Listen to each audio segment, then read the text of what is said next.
What's good, people? It is the one, the only, It's Just Brandon, bringing you guys the Wednesday evening podcast on a Friday afternoon. What kind of Friday? It's a good Friday. We talking a good Friday afternoon. I got my hot cross bun given to me by this nice old lady as she was walking through the park next to another gentleman who was holding a big old cross. So, yes, it is Good Friday, people, and I want to welcome you guys to the It's Just Brandon Podcast. I'm feeling pretty good considering. This is my third attempt at doing this podcast. First time I did it, I was way too tired. It sounded dead, like, freaking, it was done by that, Lurch from Addams Family. Second time I did it was fantastic, had a good roll. The next, the computer restarted. So, excuse me, had to redo it again. And now, third attempt. Hopefully this is lucky number 3. What have I been doing with my time? Okay, first off, I have been working.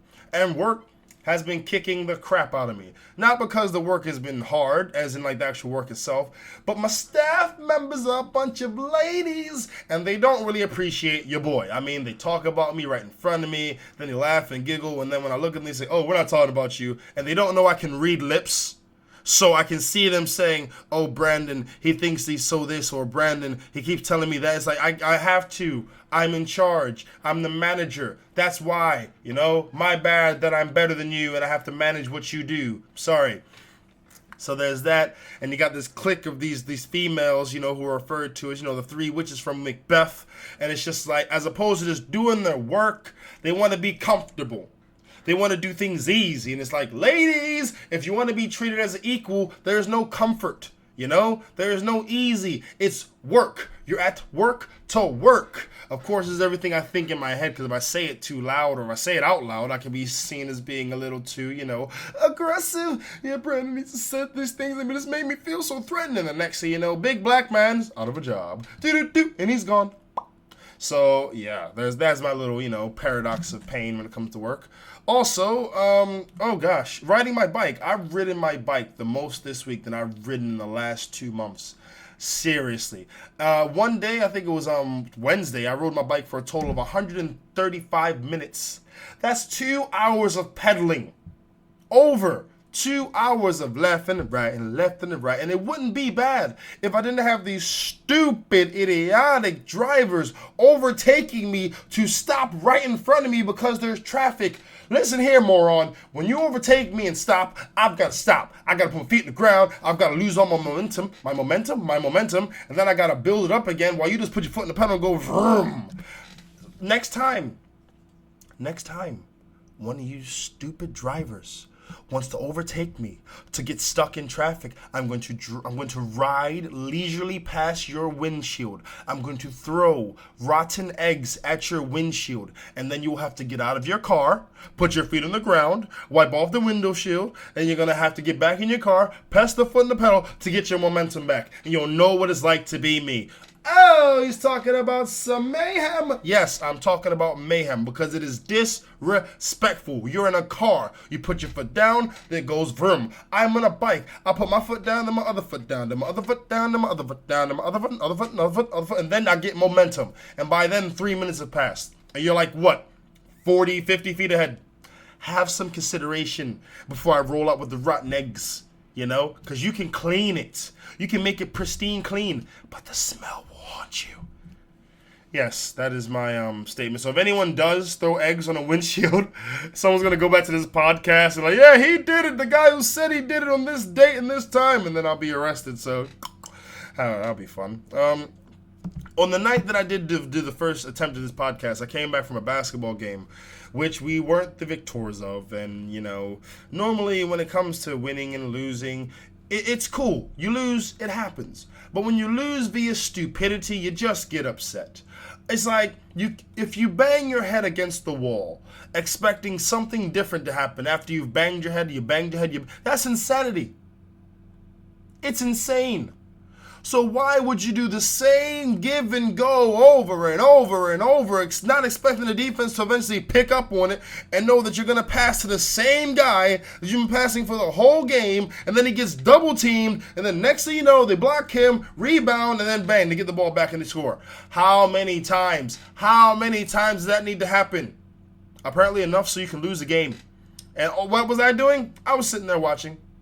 Why was I sitting there watching? Because I was on the bench? No, because I wasn't getting the ball. You know, I go up and get my rebound. I try to go back up, and then what happens? I get fouled.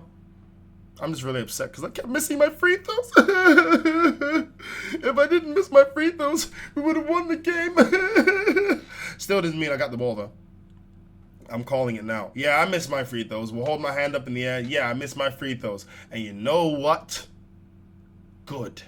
Because how many times you expect me to get hit in the back, the arm, the shoulder, hit in the jaw with a friggin' elbow, and me just to keep my focus? It is not happening. Sometimes after a while, my vision gets a little hazy. I'm just making excuses now. Oh, I'm going to work on my free throws. That is definitely a key part of, any basketball game. You need to be able to make your free throws.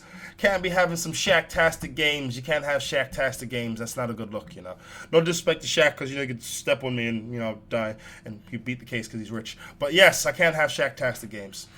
Oh, I'm going to jump straight into the shout-outs, and the shout-outs are a little weird this week, people. They're a little weird for the following reason. I'm pretty sure 1, 2, 3 of these guys are the same person. Yes, we got Anton G. Tucker, John Smith, and John Wright. They have different names. They've got different locations on the @Twitters, but they're all promoting the same product. They all have the same picture. They all have the same background picture, the banner, if you will. So I'm going to put these all in one. And this is Twitter at ASHALITMANN.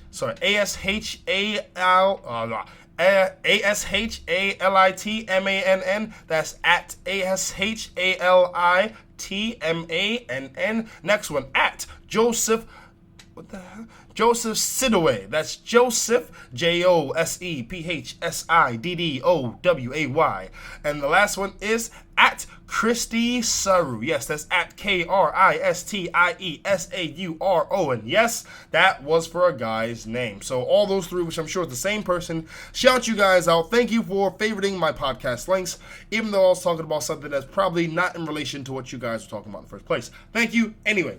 Next one, reduce double chin. Now, I made a hashtag talking about, double chins, and these people started favoring my podcast, thinking that I'm trying to say, like, double chins are bad or anything. I was really trying to promote the fact that, if you have a little double chin emoticon on Facebook, it's not the end of the world. But hey, anywho, I want to shout out Reduce Double Chin, and their location on Twitter is at REDUCRDBCHIN. Yes, I'm being real. It is at REDUCRDBCHIN.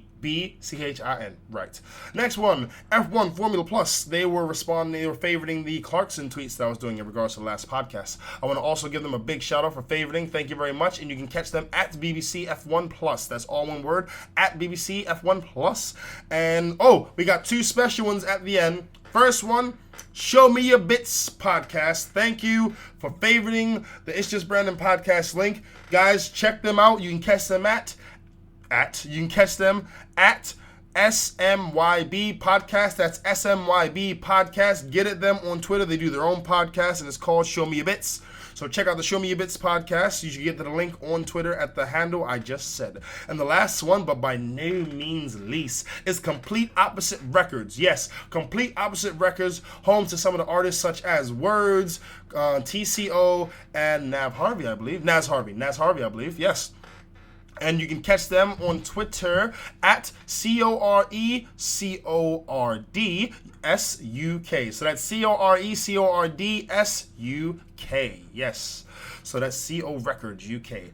Hopefully, get some business in the works with them. And if everything goes to plan, you may be seeing a brother doing some work with them, which would be really cool. So yeah, hopefully that comes, that goes according to plan.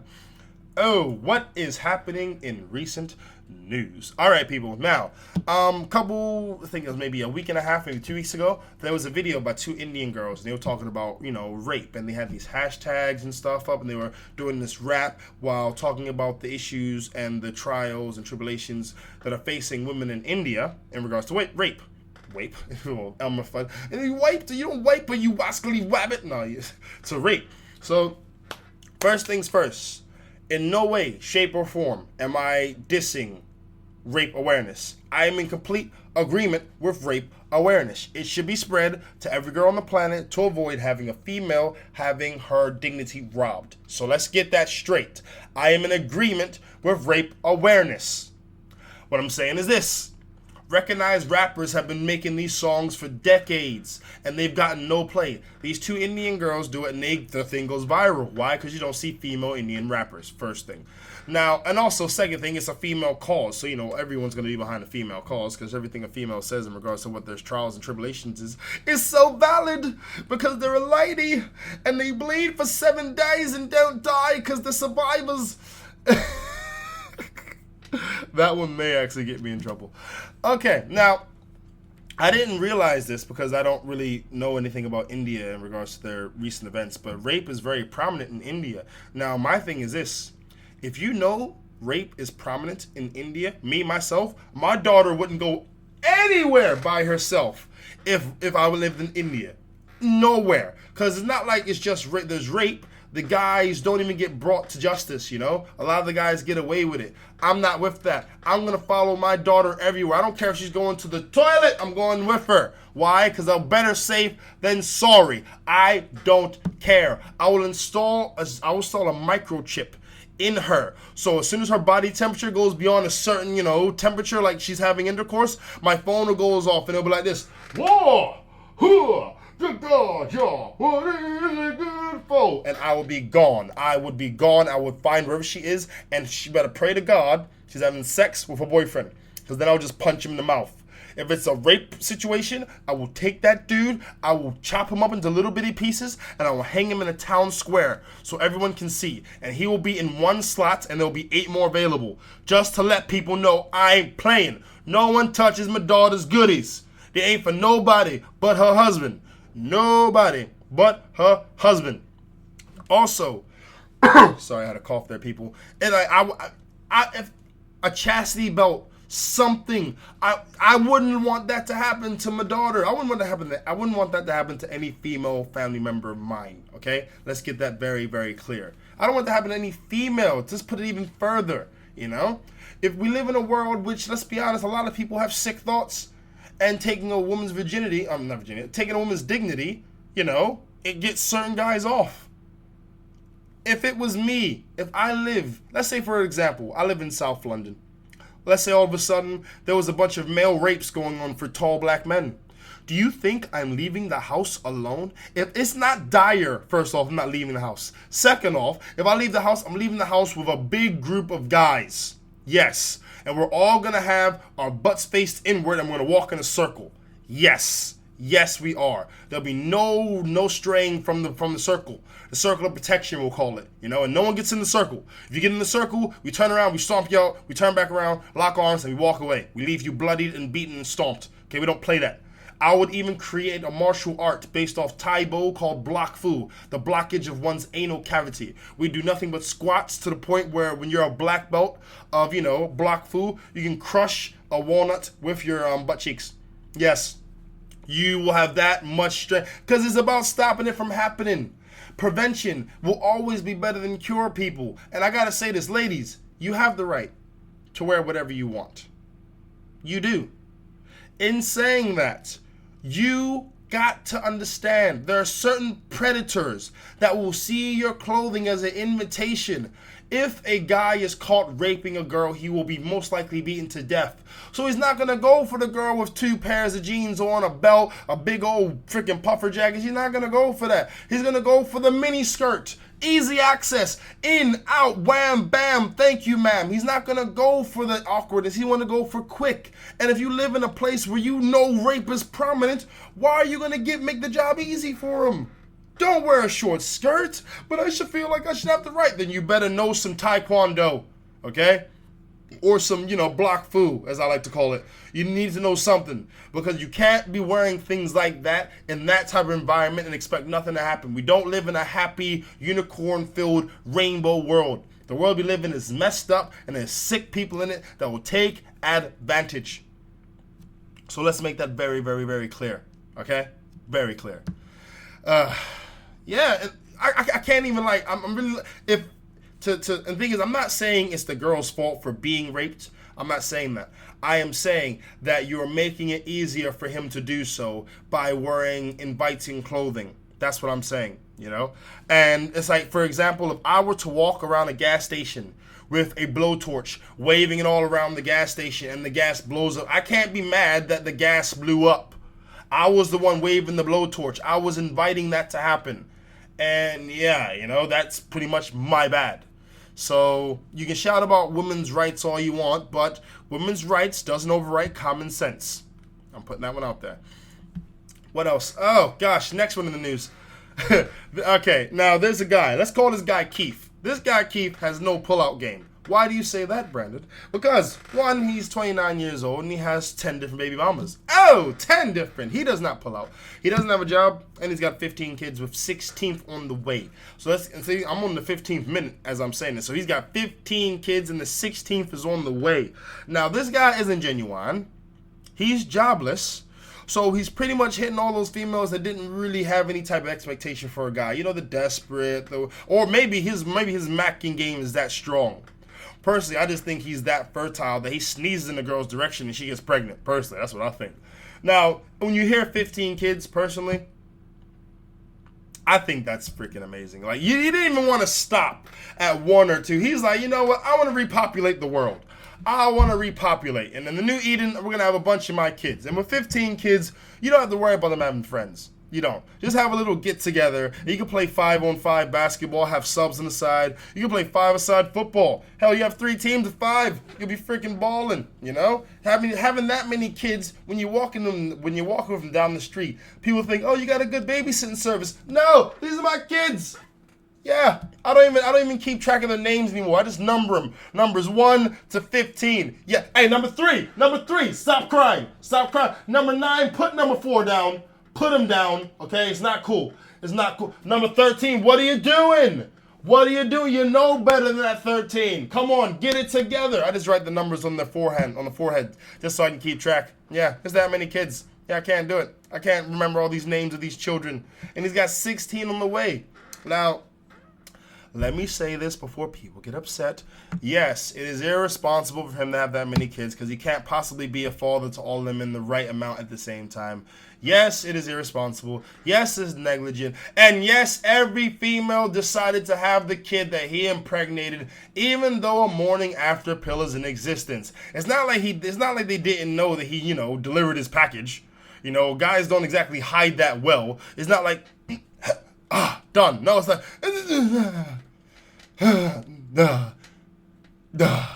that's how it goes. So you know if the package has been delivered, you know. I mean, I gotta put that out there. It goes on both sides. And everything I just said about how he's this and he's that wasn't anything. Everything I said wasn't missed in a newspaper. Everything that was said wasn't missed. But I guarantee you, they didn't say anything about the female's involvement. Why? Because they wanted to point him out to be a bad father. Oh, yes. And he even says some of the kids ain't his. And to be fair, I sort of believe him. If a woman's willing to let a dude sleep with him, with no, like, any real thing going for them, then I'm sure her standards are pretty low. Who knows? He may miss a few, you know? He may only have, like, you know, 11 and not 15, 16 on the way. Oh, man. You know what? It's funny because when they have, like, a family reunion, all those women are now, like, linked via their children. So they can have, like, a little club on Facebook, you know, Keith's Angels, you know, all taking different poses, all 10 of them just in a line, or maybe 14 by the time he's freaking finished.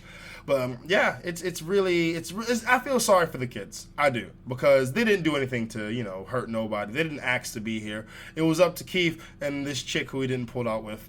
So, yeah, I feel sorry for him. And I hope, really, that he can do a good job. Because he's going to be doing a documentary. Yeah, you know, the pullout game, not so strong. The truth behind the pullouts. And I feel sorry for him because at the end of the day, they're going to be on this documentary with him, this guy who's jobless, and hopefully he can generate some, you know, income towards it to look after these kids.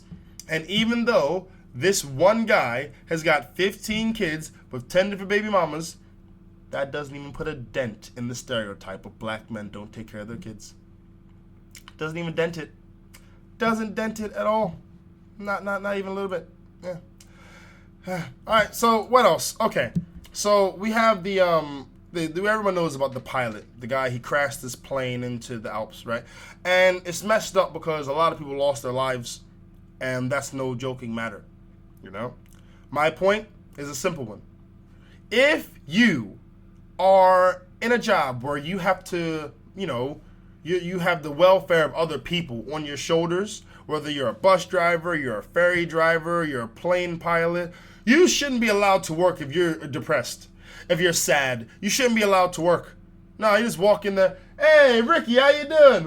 Oh, I'm just feeling a little sad. My girlfriend just dumped me and my mom doesn't respect me and my little brother. Hey, really, Ricky, you know what? You know what? You're not flying today. No, you sit down, right? You'll be with the stewardesses. You'll hand out cocktail drinks. That's what you'll do. Yeah, Tony, yeah, you're flying today. Yeah, no, Ricky's sad. We can't risk it. No, we don't want him to crash the plane. No, Tony, you're in. Ricky, you're out. Get on the apron and start serving some drinks. Why? Because at the end of the day, you cannot risk people's welfare because a guy is sad or is that depressed. That's not cool. That's not responsible. And it goes down to the managers to make sure that they keep, a steady understanding of this person's psychological well-being. Are they happy? Are they sad? Do you hear a guy weeping in the toilet every now and then? If you do, that person doesn't need to fly a plane.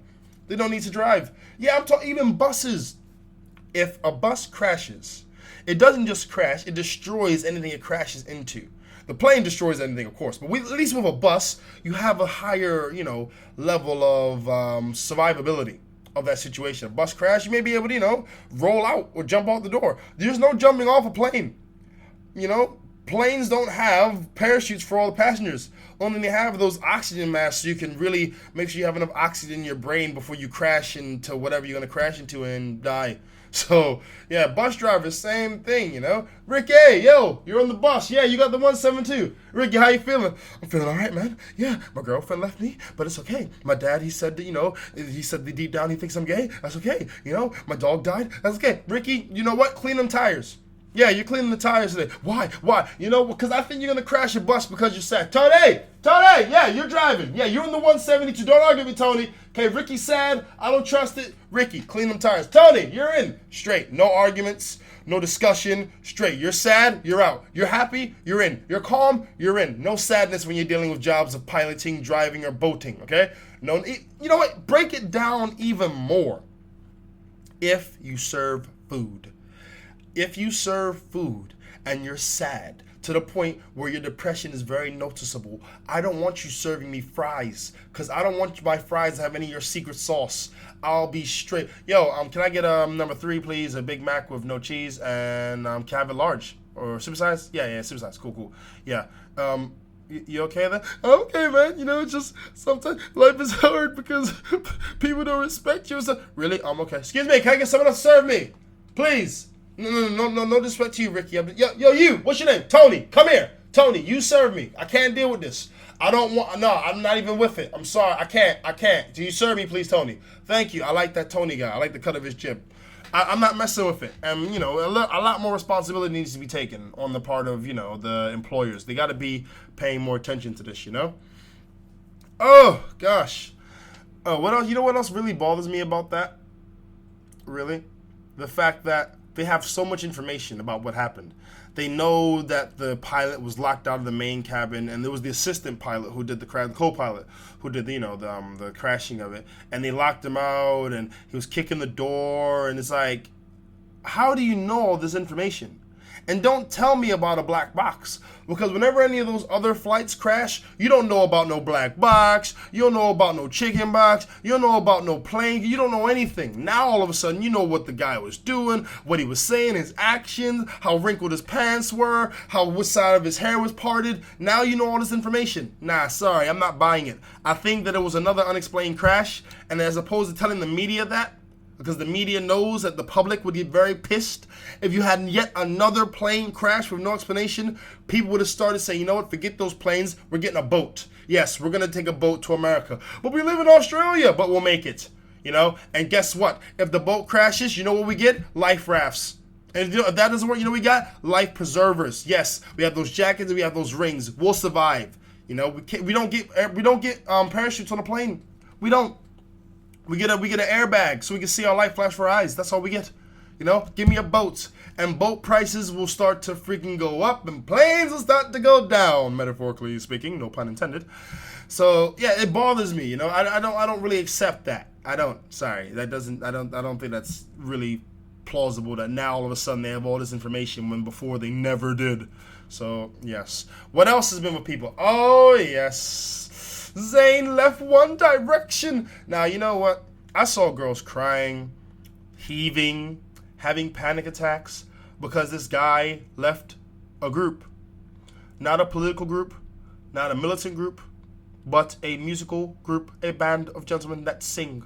They entertain. They don't in any way, shape, or form benefit the world outside of a entertainment value. These girls need to get a grip. These guys need to get a grip. There was a hashtag called Cut for Zayn. Like, if they cut their wrist enough, that he'll come back to the group. If they want to cut their wrist because this guy who they've never met, who they don't know, leaves a group, not commits suicide, not crashes his car and, is in critical condition, but because he left a group, a career choice, let him cut. They're not going to make it. They're not going to make it. No, I'm saying this now. If you're willing to cut your wrist because he left the group, what are you going to do when your mom or dad passes away? What you going to do when your boyfriend dumps you? What you going to do when you're fired? You're going to kill everyone. You're going to kill everyone. You're going to get your pilot's license. You're going to go up in the sky. You're like, you know what? I just wanted Zayn to be in One Direction. Yeah. Open the door. No, because Zayn needs to come back. If Zayn comes back, I'll pull up. No, it's stupid. Yes, I'm making light of the situation because that's how ridiculous it is. You're going to self-harm? Because a dude leaves a musical group? Really? Do you know how packed the self-harm clinics would be if guys packed in there every time they got put in the friend zone? Oh my goodness. You would have dudes getting turned away. Excuse me, yeah, how can I help you? You slit your wrist? Let me see. What you got? 6 cuts? Nah, no dice. You can't get in. No, you got 6 cuts. I got 57 cuts in here. Okay? You're small time. You're lightweight. We got heavyweight bleeders in here. We can't help you. Go wrap that up or step your game up and get some more cuts on the wrist. Either way, we can't help you, okay? We can't help you. I'm sorry, sir. Well, who's that? What? 85 cuts? Hey, yo, Tony, you owe me money. 85 cuts. Yeah, who was it? It was Ricky. I knew it. It's a good thing you didn't go to work today. What, you don't know? He flies a plane. Go figure. I'm just saying. I laugh because of how stupid it is. And if anyone tries to say, Brandon, you should have more compassion, I'll tell you to go jump out of a window. Do not ask me to waste my compassion on girls that want to slit their wrists because a guy leaves a group. When you have kids that are starving, kids that are abused, parents that are freaking absolutely no idea what they're doing because they're getting beat up by their kids, that's where my passion or compassion goes.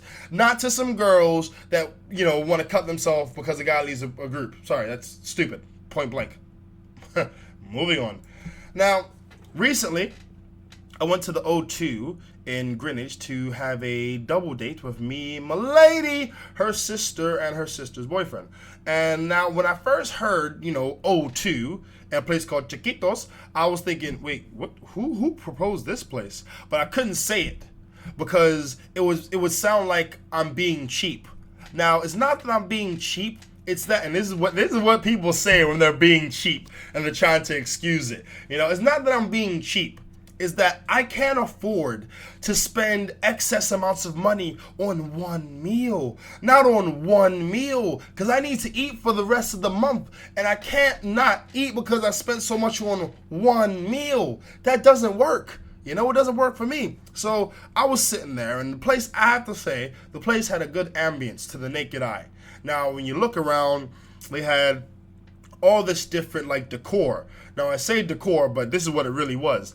All of these empty cans for products that they use, they had them built up in little pyramids around the restaurant. And for chandeliers, they had old beer bottles. So where other people would say, oh my God, this is so original, so amazing. I'm like, these guys take recycling to a whole nother level. 0 to 100 real quick. They recycle. For real. I would love to see their budget.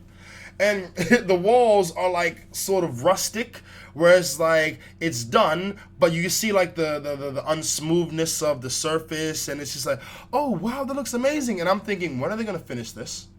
this looks half done. And I know it sort of goes with the decor and it goes with the whole like theme of the restaurant. I just think they're very smart at budgeting, you know? That's what I really think. I'd hate to see what the toilet looks like, you know, as opposed to actual urinal. They just have a bunch of urinal cakes molded together in the shape of a urinal. So you use it and it melts a little bit. Just get another urinal cake and just melt that bad boy in and just reform the urinal, and then there you go. You know, they take recycling to a whole nother level. I don't even believe my plate was bought. I believe my plate was passed down from generations and generations of mojito restaurants, and I've got like the great grandfather, the predecessor of plates. I'm pretty sure if I turned it over, I'd see like 1932 or some madness like that. But moving on, now we go to the prices of the food. Now, once I saw the prices, I had to get my phone out, taking pictures of these prices to send it to my boy, because I knew he would be laughing when he saw these prices. And my girl, she knows me. She turned around, she looked at me, she said, "Oh, the price is too high." And I looked at her, dead in the eye, and I said, "No." Oh, yes, white lie. Now, why did I do that lie? And I'll tell you why I did the white lie. Because we were out on our first ever double date. If I said the prices are too high, that would have put a downer on the nights, and then that would have been the first double date experience. No, I would much rather say it down the line so that experience still stays whole and still stays nice, because I didn't say that at the time, okay? And when I say expensive, I don't mean it costed too much money because it costed too much money. I mean it costed too much money irrespective of the portions of food they give you. Now, the food tasted really good. It really did. So the price in regards to that was cool. It was the quantity that killed me. They gave me a plate. I just asked for a classic burger and some fries. When the moment they gave me the plate, I could see the bottom of the plate through the fries. I thought, Jesus, what are they doing to me? They gave me this minute amount of fries with this average size burger, and my heart was broken. Because I was thinking, you guys are charging me this much for that little. And they know you're going to eat it. Why? Because you're at the O2. You don't go to the O2 for the food. You don't go to the O2 to be full. You go to the O2 for the novelty of saying, I ate at mojitos at the O2. That's why you go there. You say the food tasted good. Notice how people never ask, so did the food fill you up? No. They ask, did it taste good? Yes. Okay, let's go.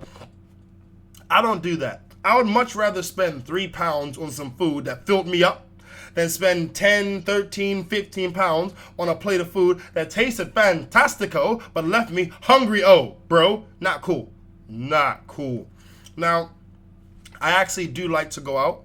And to be fair, I had a really good night. It was a really good night. I mean, I had fun and stuff. So in that respect, it was cool. I like to go out to a restaurant. Me and my lady, she said, let's go to TGI Fridays. And I thought, okay, cool. I went to one in Covent Garden, which was okay. But the one we went to, it was freaking fantastic. It wasn't the Covent Garden one, by the way. It was a different one. Now, I ordered rack of ribs and some chicken because I was just in that mood. Now, here's what made this a memorable experience. We went in there, sat down straight, no questions. We go in there, the restaurant looked like a restaurant, not some guy's backyard attempted art attack where he just got some old cans and put them up in different shapes. It was a restaurant. It had a restaurant vibe. And when they brought my plate to me, first of all, I didn't know there were fries on because it was under this huge rack of ribs that came off the sides of the plate. Then he had a big piece of chicken on top of the ribs that was slathered in barbecue sauce with barbecue sauce on the side. That meal was like TGI Fridays was proposing to me. When she laid it down, I just thought, yes. Yes, I will. I do. And a teardrop came from my eye. That's how amazing that food was. It wasn't just that it tasted good, but the amount was in reciprocation of the price. I can do that. I ate it and I wasn't hungry for the rest of the day. That's cool. I can do that.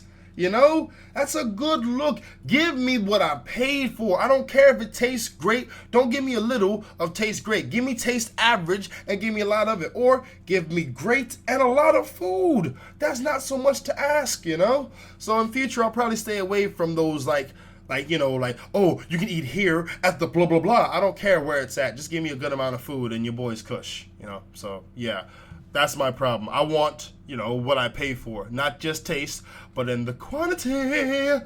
Right. Now, I've noticed that the paparazzi really likes to get up in celebrities' business, like a lot. You know, they'll be digging through their trash. They'll be following them on the street. There'll be like cameras all over them. And the celebrity just wants to walk and get some bread. They just want to get some milk. They just want to live their normal life, you know? Because what most people see of the celebrity is the airbrush makeup version. And on the street, they're just them, normal, which ain't the same. So me, let's say for the sake of argument, you know, tomorrow, Oprah picked up my podcast and she took me worldwide and I became famous. I would buy myself a dog. And I would train that dog very well to hate cameras. I want that dog to hate the noise of a camera, the shutter. I want to hear I want to hate that noise. I want to hate the camera. I want to hate flash. So whenever a cameraman would try to take a picture, the dog would go berserk and he would eat the camera and he would take some pieces out of the cameraman. Oh yes. And I would be like, the thing is, as soon as his mother, I'm like this. I would like this. Hey.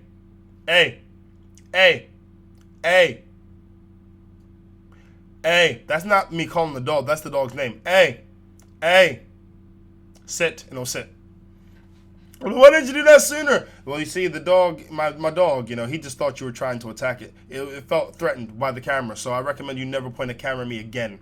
Or the dog will, you know, hey, show him what you got. Sit. That's it. That's what it would be. And I would breed that dog with like a pit bull or a Rottweiler if I don't want it to have speed. If I wanted to have more power than speed, I'd go with a Rottweiler. And I would train those dogs to hate cameras and hate the sounds and to maul cameramen. And I would sell them to celebrities. I would make a fortune. Oh, yes, I would make a fortune. Yes. Why? Because at the end of the day, people deserve the space and they deserve the privacy just like everybody else. If you're digging in my trash can, my dog has the right to eat you. Grr, grr, get your dog! Get your dog! Hey, sit. Why are you going through my trash? My trash is his domain. My dog will eat you. Do you understand that, cameraman? Do you understand? We have a right to, hey, get him. Grr, stop. Hey, sit. You get out of here, okay? And my dog is eating your camera, so your camera's now doo-doo. So you take yourself and you go away, sir.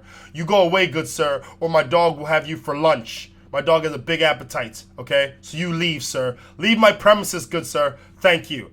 And I would definitely roll like that. I just don't like the fact that you can't live your life because you want to pursue what you like and it just happens to please millions of people. That's dead, yo. I mean, come on. Give people their privacy. Give people their space, you know? Is it so much to ask? I actually really do like dogs. Back in the day, I was bit by a dog called Dino. I was on my way to my boy Jerome's house. Shout out to Jerome. I was on my way to his house to go to my high school induction. But I must have been in his territory and not realized it because I just heard shh, and I just felt my leg leaking. And I was looking down there, why is my leg leaking? And I see my leg bleeding on my sock. And then the dog is just like, wait, what are you doing here? What are you doing in my yard? You're not supposed to be here. But what it really sounded like was, and it wasn't until his owner came out and got him and had to pull him away that I was able to get away with that with my leg intact, you know? And then me and my boy Jerome, we were going to this party, like lastminute.com. Like, I was going to his house. Girl was like, hey, Brandy, coming to our party tonight? I was like, what party? She said, I'm having a party. I said, word. She's like, yeah, bring Jerome. I go to Jerome's house. Yo, Rome, party. He said, yo, let's go. And we went to the party, and then Dino hopped out the fence again. Oh, yes. And he was on Jerome's heels. And Jerome had this really ill move. He ran, jumped, kicked at the back. Ran, jumped, kicked at the back. So Dino could never lock onto his feet, right? Then Dino said, this. Hey, I know you. Why are you back in my yard? He looked at me. He ran straight towards me. I was running like Usain Bolt. And I didn't want to sound like a girl, so I was yelling help. But I didn't want to yell help. Like, help! I was like, help! Help! Help! And then the ladies, the owners of Dino, were like, if you don't run, he won't bite you. I didn't trust that, so I didn't stop running. I kept running until one of the owners came out and grabbed him. And then me and Jerome left after just almost being mauled by a dog and had a good time at that party. Hey. Oh, it was fun. But, yeah, so I actually do like dogs. I respect them. I just know that dogs never respected me. It wasn't until I saw my older brother, this dog was, like, squaring up to him. And he was like, sit down. He said, sit down. He bucked. And the dog was like, And I was like, ain't that something? Freaking Dr. Doolittle fear the dogs. I mean, go him, you know? But I mean, dogs see me and see, like, you know, Slim Jim. They see him and they see Galactus. It's like, okay, that's fair. Sure, why not? People, it is time to move on to the final topic of this evening. The main topic. And the main topic is kidnapped into fatherhood. Now, you know, I'm a little scared right now because I got to the 50-minute mark last time and it cut off. And I'm on 40 minutes, 20 seconds. And a part of me wants to just pause it right now, save it, and keep going. But I'm going to roll with the faith. And I'm going to keep on recording. But if this doesn't record for any reason whatsoever, a scream that you hear in the distance, it was me. It was me. So yes, kidnapped into fatherhood. Now, let me start this right. I'm not a father. I do not have any kids. I have not ever had any kids. And for this reason and for this reason only, I'm able to talk about this subject. Because if you have a kid and you talk about this subject, you come off as being not loving towards that child. Which is why I'm in a position to talk about this. So what is being kidnapped into fatherhood? I'll explain it to you. Let's say, for example, ladies, you buy a pair of shoes. And you buy this pair of shoes because you only want to wear it with one dress. Just one dress. But after you wear these shoes, you got to wear it with every single dress that you got for the rest of your life. That is what, regardless of what you feel, regardless of whether or not you had plans to wear the dresses, regardless if you had other intentions, you got to wear those shoes for the rest of your life. That is being kidnapped into fatherhood. You have sex with a female with contraception, and during the intercourse, whether the condom breaks or something, pregnancy still occurs, and the female has the baby anyway. That is being kidnapped into fatherhood. And it is not in any way, shape, or form fair, just, or even logical via me. This is what I'm saying. Because let's look at it. And let's make this clear. If a guy decides to have sex with no protection, and the girl gets pregnant, you aren't kidnapped into anything. You volunteered into fatherhood, okay? Let's get that very, very clear. I'm not defending any guy who has unprotected sex and the girl gets pregnant and does what she wants. You just gave her property, bruh. She can do what she wants. You gave it to her. But if precautions are made and then she still gets pregnant, that's a different story altogether. Because what happens is, in the moment of that conception or the moment of her being pregnant, she has a decision to make.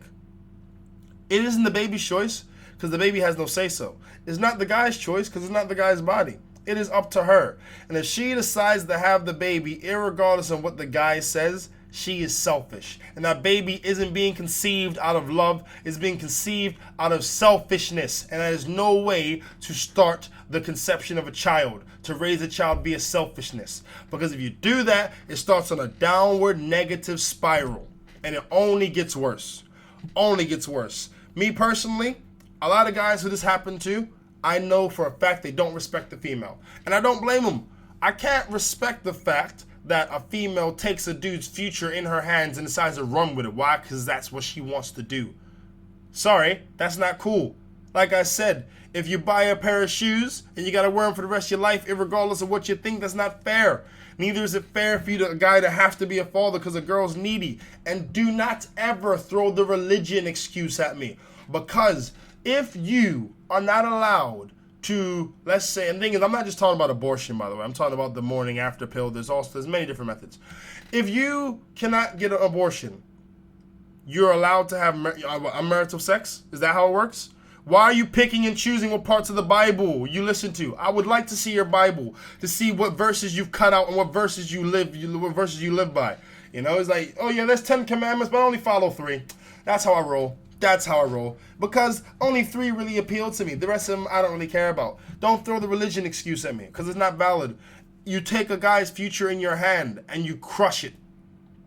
You crush it. And I say crush it because if he wasn't trying to have a kid, and you then have a kid, he has 2 choices which are both losing options.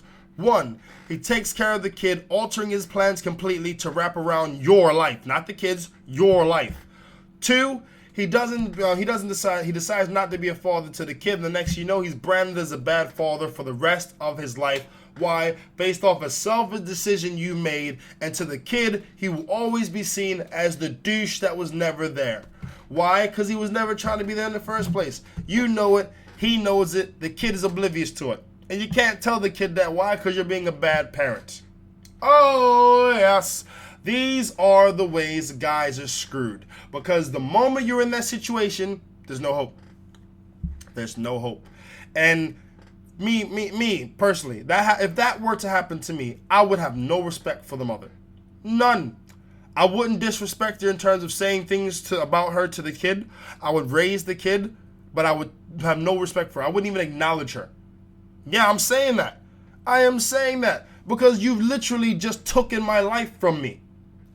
The same way how if a guy were to force himself onto a woman into intercourse or into anything she didn't want to do, that is the same way you're forcing a guy into a realm of maturity he was never willing to accept at that time. At that time, he wasn't doing it. Guys don't want to be fathers before their time because they generally know they're not ready for it. They know that's not what it's about. And of course you can say, well, why are you having sex then? Just because you have sex doesn't mean you need to be a father. It don't mean that. You cannot connect those two like that. You know what I mean? What, ladies, you buy weave, you need to wear weave for the rest of your life? So you buy some makeup, so you need to wear makeup for the rest of your life? That doesn't work. If you work out one time in the gym, do you need to work out for the rest of your life? No, these things are absolutely separate. And the decision isn't in the guy. It's in the lady. No pun intended.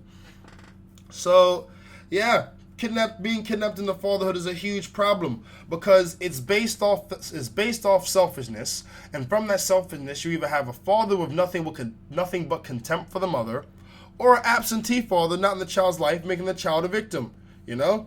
And if this guy is like a piece of crap and has nothing going for him, no job, no expectations, no ambition, no drive, no determination, to have a kid by him is like, why?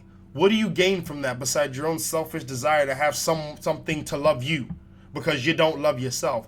Is he going there? Yeah, I'm going there. Ladies who just decide to kidnap a dude into fatherhood, you have no love for yourself. Because if you did, you would know it is no excuse that you don't love yourself to bring a baby into the world. If you can't love yourself, let's bring it back even further. Let's put it deeper. If you loved yourself, you would never put someone in a situation where they had to choose between their freedom of what they wanted to do or obligation that they felt they had to do. You wouldn't do that. If you loved yourself, you'd value your life, you'd value someone else's freedom in their life, you'd value a child as their innocence had nothing to do with anything. To bring them into that situation where there's contempt, lies, and negativity, and selfishness. Yeah, so I'm just going to put this out there. Any lady, if you're listening, if you kidnapped your man into fatherhood, just know, he has a right to have some contempt for you. He has a right to not speak to you. He has a right to not have any respect for you.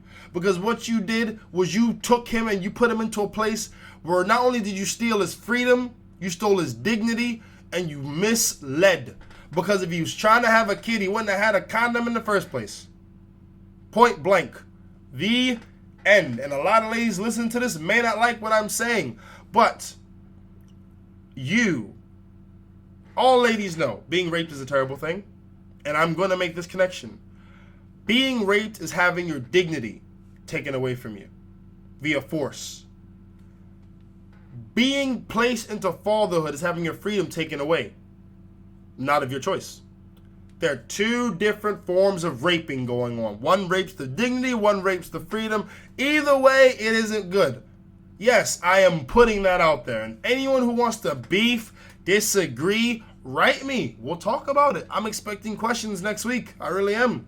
Because this is something that isn't talked about. Because guys who experience it can't talk about it.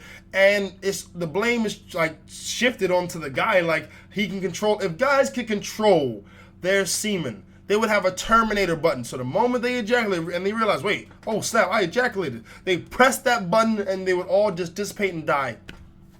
Wouldn't have pregnancies nowhere unless the guy wanted it to happen. And yes, I say the guy because at the end of the day, he has to be there just as much as the woman does. Yeah, the woman needs to be there, but also the guy needs to be there too, and he has to want to be there for the sake of the kid. for the sake of the kid. So, yes. And let's move on to the questions after that happy exchange. We're almost hitting 50 minutes here, people, and I'm getting a little scared. I'm going to run through this a little quick. Hey, it's just Brandon. How do you study for a test? Okay, so I, in my mind now, have a very different way to studying for a test as I did as a kid. As a kid, I would just look at the information once or twice and then bang, that's it. I've quote unquote studied. And then the thing is, that was after my mom's intervention, because my mom had the best way of getting me to study, and through her method, I memorized my first word ever, which was business. Business was the first word I ever memorized thanks to her and her method. She would get me to do this. She'd get me to come home, and back in school, the teacher would always say, tonight when you do your homework tonight, remember tonight while doing your homework, they would always say tonight. Nah. The moment I get home, my mom's getting me to do my homework. Why? Because that is priority. You get it done first, then you may play later. Back when I was a kid, my mom didn't let me outside the house on a school day, unless it was a Thursday, Friday, and maybe a Wednesday. Maybe. And that's if I'm killing it in school, by the way. So here's what she would do. With spelling, for example.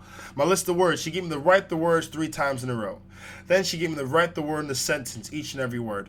And then she gave me a test on the word to make sure I knew, and then she gave me a sticker. This didn't give me any extra credit in school. This didn't add to my academic grade. All this did was make sure I knew what I was supposed to know. And through her tutelage, she made sure that every test that I did, I got 100. She wasn't even surprised afterwards. Like, yeah, you got 100. Why? Because, you studied. Yeah, I got you to study. I always study. My mom got me to do hooked on phonics. I hated it. She knew I needed to do it. And that's what a parent does. A parent facilitates what the child needs, even if the child doesn't like it, because the parent knows what's best for the child. That's what parents do. They don't try to be friends with the kid. They don't try to play PlayStation with the kid. What the parent does is make sure the kid's not a freaking idiot. If I was left to my own devices, I wouldn't be here right now. Point blank, I would have probably electrocuted myself, or I would have jumped off a building. I would have done something dumb as a child, because I was just curious. I stuck a bunch of toilet paper up my nose. Why? Because I just wanted to see how much toilet paper I can get up there. I filled in my ears with cotton wool. Why? Because I wanted to see how much cotton wool I can get in there. I was a stupid kid, and without the right facilitation, I wouldn't be here. So, God bless that. But back to the question. Repetition is where it's at. So now I would look at the work, whatever it is. I'd read it through once, take a break, read it again, take another break. And the third time I'd read it through, I would then make my notes of what I remember from the actual material. Because I want to make sure that I know as much as I can from memory, so I can just say it. I can say it. Because once it hits my lips and is memorized by my lips, is memorized by my mind, is memorized by my actions, and that makes it a lot easier to, hold in my brain of mine. So, yeah, repetition is always good when it comes to memorizing things, which unfortunately is what tests boil down to, memorization. Next one. Yo, IJB, if you had to lose one of your senses, which one would it be, knowing that the rest would only become stronger?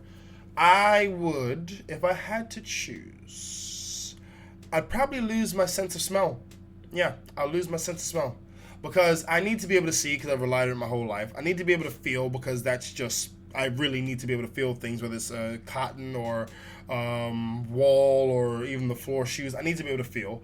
And I need to be able to freaking hear, because I can't not hear. That'd be just too weird to me. So yeah, I'd give it the good old sniffer, and I'd probably do better for it, unless I'm filled in a gas-soaked room. Actually, even if I am, bad smells wouldn't bother me. But at the same time, I probably wouldn't know if a bad smell's around, so I'll just pass out because the fumes would go inside my system. I'll just pass out. But yeah, I would definitely get rid of smell, because that's something I don't really need to have. Next question. Hey, Brandon. Ooh, formal. Hey, Brandon. Been listening to your podcast for a while. Keep up the good work. My girlfriend and I have been dating for the past few months, and things are amazing. Good job. Recently, my ex got in contact with me wanting to talk. Oh, God. I don't have anything to say to her, but I'm afraid of the impact this will have on my current relationship. I want to tell my girlfriend, but things have been perfect, and I don't want that to be the first argument. What should I do? Okay. All right, okay. Firstly, tell your girlfriend. And I'll say why. It's always better to tell than to be told on. If you tell your girlfriend, yo, so-and-so been trying to contact me, I ain't telling nothing, I'm letting you know now, just in case, she tries to contact you or say something, I want you to hear it from me first, blah, blah. That's always better than, hey, your boyfriend, yeah, I've been messaging him. I message him all the time. Girl, you didn't know? He didn't tell you? Oh, I guess he don't trust you. I know it sounds like I'm over-exaggerating, but you'd be surprised how you feel like the relationship's going amazing. She may not. You could be trusting her, she may not, and it could only be just that little straw to break the proverbial camel's back. So you do not, and I mean you do not want that to be a thing where, you freaking have something just bite you in the butt like that. And also it seems like you don't trust her if that happens, So definitely tell her. And don't worry about it hurting your relationship, because if that could hurt your relationship, then it was never going to fly in the first place. It wasn't. Because eventually some female is going to come along and test your girlfriend's trust in you by saying something in her ear. And hopefully, she got the strength of mind to no, my man's good. He wouldn't do that. That's cool. So you can say what you want, but I know that wouldn't happen. So by all means, tell your lady, and tell her in a nice formal environment, not on anything big like a double date. Don't ruin the night, because that will haunt you forever. Tell her somewhere where it's cool. Look her in the eye the whole time and let her know she don't mean nothing, baby. I'm telling you, because you mean everything to me. I love you, blah, blah. Or if it's too early to drop the L-bomb, don't drop the L-bomb. Okay? So yes, tell her quick before anyone else tells her, because if anyone else tells her, it's going to destroy your credibility. All right, and the last one. Yo, it's just Brandon. I have everyone has amazing girlfriends.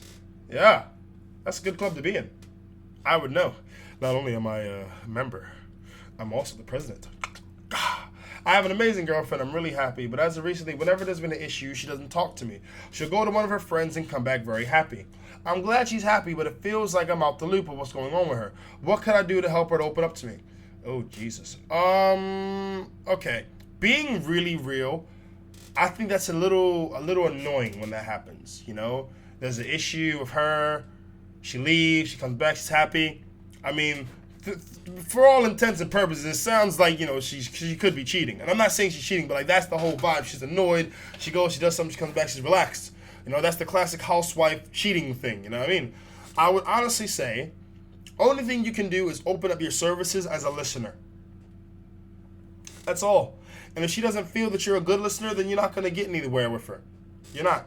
Only thing you can do is open up your services to her as a good listener. So maybe she'll tell you. And, maybe tell her how you feel. Like when, there's an issue going on and then she leaves and comes back and she's happy. Let her know how it makes you feel. Like, that you're not adequate in that, respect. You're not trying to be, jealous or anything. You just want to be able to help your lady. Because every guy wants to be his lady's Superman. Every guy, And as guys, it's hard for us because we need to be the Superman, but also know that we have a Superwoman for us. So it's a little hard to balance in the beginning, but once you get into it, your girl will give you money and it won't bother you, or your girl will look out for you, it won't bother you. You won't always seek it to happen, but it won't bother you if it does happen, if you catch my drift. So by all means, dude, just tell her how you feel. And just make sure it's a thing where you're telling her how you feel because you generally just feel that way. Not because you just want to control or, you think she's doing this or you're not trusting. Just say, look, babe, I noticed that whenever you got an issue and I talk to you, you don't want to talk about it. But then, you go see your friends, you come back cool. I feel like I'm a little off the loop. I don't know what's going on. And it makes me feel away. So, yeah, I'm just letting you know. I mean, I would like for it to change. But if it doesn't, I want it to be known that I'm telling you this now. So if any more feelings of mine come from it, you can't say I never said anything. So, yeah. And that's a good way to go. And I would definitely recommend it. Don't be aggressive. Don't be angry. Just tell her in a calm tone, look, this is how I feel. Because it's your right as a guy to say how you feel in a relationship. Don't get it twisted. Just because you're a man doesn't mean you can't tell your feelings. It does not mean that. You're a man, so it means that you are half of that relationship and she is the other half, and you two halves come together to make a whole relationship, and it should be balling and beneficial for both parties, So yeah, and the thing is, if it's a thing where she doesn't feel she can talk to you and she tells you that, then take that into consideration. Work on your listening skills. There is no better power or no better ability to have in a relationship than to be a good listener. It's underrated like hell. But being a good listener is the best thing in a relationship because you're able to actually perceive all the things that this person's trying to communicate to you. You can take that in and you can respond, relevantly, in a relevant manner, I should say. So yeah, definitely run with that. People, it's that 59-50 minute mark, and we are running to the end of the podcast. I want to say thank you very much for all you guys listening. Any issues, any questions, holla at ijbpc@outlook.com. Also, people, I will be doing a radio show. I'll be a part of a radio show. I actually was a little bit earlier, called the Area Sports Network with the fantastic Snowman in the Morning. I'm going to put the link up. It's going to be in the description. I want you guys to check that out. Also, I apologize for this podcast being so dreadfully late. I just had a lot of things that I was doing, so I apologize for that. Next one is going to be definitely on time. Thank you guys. You're all beautiful. God bless you. Have a very good Friday. Have a great weekend. Enjoy your Easter. It's just Brandon. And this thing recorded on the third time, which was the charm.